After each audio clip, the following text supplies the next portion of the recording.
आप देख रहे हैं किसान आंदोलन। जिस किसान आंदोलन को लेकर सारा विपक्ष केंद्र सरकार को घेरते नजर आ रहा है, वहीं अटल जनशक्ति पार्टी के राष्ट्रीय प्रभारी श्री बम बम महाराज नौहटिया जी ने लगाया बहुत बड़ा आरोप, यहाँ तक कि न्यायपालिका पर भी उठा दिए प्रश्न, दिल्ली सरकार को भी लिया आड़े हाथों। और उनका ये भी कहना था कि दिल्ली पुलिस अगर सक्षम होती या उन्हें पावर दे दिया गया होता तो शाहीन बाग और जाफराबाद का भी ये कांड नहीं हुआ होता।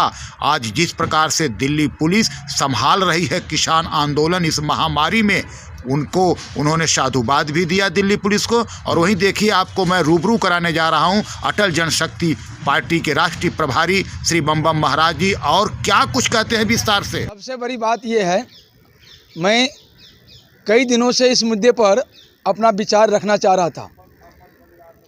जैसे कि जो जवाबदेही इस गैर किसानों का आंदोलन को निपटाने के संबंध में केंद्र सरकार की होनी चाहिए थी, दिल्ली सरकार की भी होनी चाहिए थी, सर्वोच्च न्यायालय की भी होनी चाहिए थी, वो जवाबदेही किसी ने अपना नहीं निभाया है, जिसके वजह से ये आंदोलन आज 21-22 दिन में प्रवेश कर गया है। और इस गैर किसानों के आंदोलन को एक टिकने की, जो कहते हैं मजबूती से टिकने की मौका मिल गया है।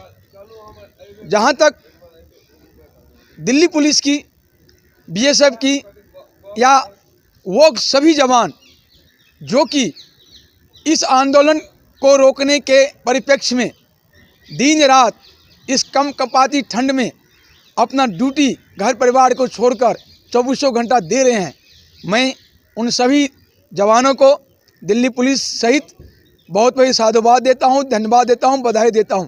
क्योंकि आज अगर दिल्ली महफूज है शाहीन बाग की तरह, और जो दिल्ली में दंगा हुआ था जिसमें सैकड़ों हिंदू मारे गए थे, उसकी तरह अगर आज दिल्ली सलामत है, कोई दंगा उत्पात दिल्ली में नहीं मचा, कोई काटमार दिल्ली में नहीं हुआ, तो इसके लिए सिर्फ और सिर्फ अगर बधाई के कोई भी पात्र हैं तो वह है दिल्ली पुलिस, बीएसएफ के जवान, सीआरपीएफ के जवान, और कोई भी जवान जो ड्यूटी में लगे हुए हैं वो पूरी तरह से बधाई के पात्र हैं। क्योंकि यही जवानों ने, यही दिल्ली पुलिस ने आज तक 21-22 दिन के दरमियान हर प्रकार का, हर चीज़ को सहन करते हुए, कोरोना की महामारी को झेलते हुए, हर दुख दर्द को बर्दाश्त करते हुए दिल्ली को महफूज करके रखा हुआ है और दिल्ली को जलने से बचाया है।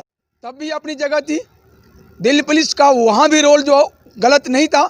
सबसे बड़ी बात यह है, जो ब्यूरोक्रेसी है, जो विभाग है, वो सरकार से के नियंत्रण में काम करता है।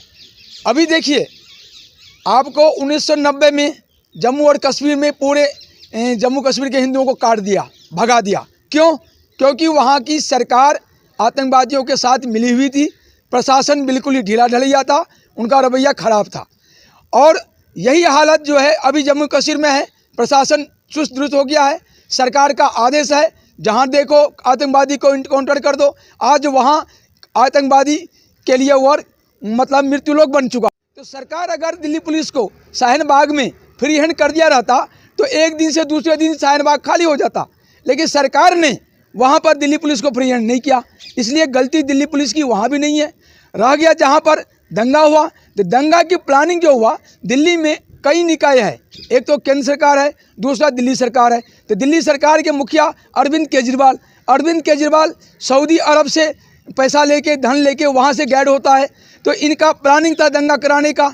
इसने शाहीन बाग में मनीष सिसोदिया ने डिक्लेयर बोला था, मैं शाहीन बाग के साथ हूँ, मैं जेएनयू के साथ हूँ। इसका मतलब साफ है ये गलत लोगों के साथ था, इनकी प्लानिंग थी। और ये जो दिल्ली में सरकार केजरीवाल की थी, तो दिल्ली सरकार में जो विभाग था और ताहिर हुसैन जो प्लानिंग किया, एक दिन की प्लानिंग नहीं थी।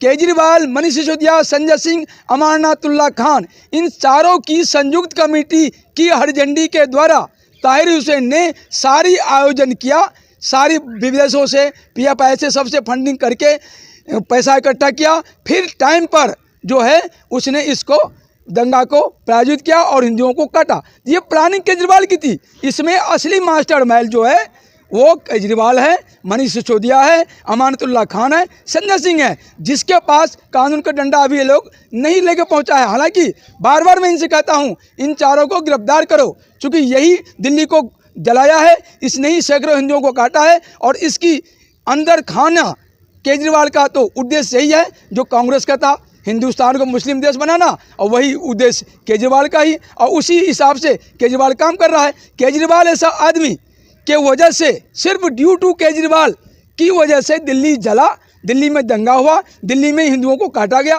क्योंकि फिर भी दिल्ली पुलिस पर आप शक नहीं कर सकते, क्योंकि वहाँ भी दिल्ली पुलिस ने, जो उम्मीद नहीं थी दिल्ली पुलिस को जो वहाँ पर इस तरह घटना घटेगी, बावजूद दिल्ली पुलिस अपने सीने पर पत्थर खाया, उनके सीने पर गोली रख दिया गया, उनने मुकाबला करके बहुत बड़ी दुर्घटना होने से दिल्ली पुलिस ने उस दंगा में भी बचाया। बाद में दिल्ली पुलिस के ऊपर में जो आकाओं का दबाव आता है वो आता ही रहता है।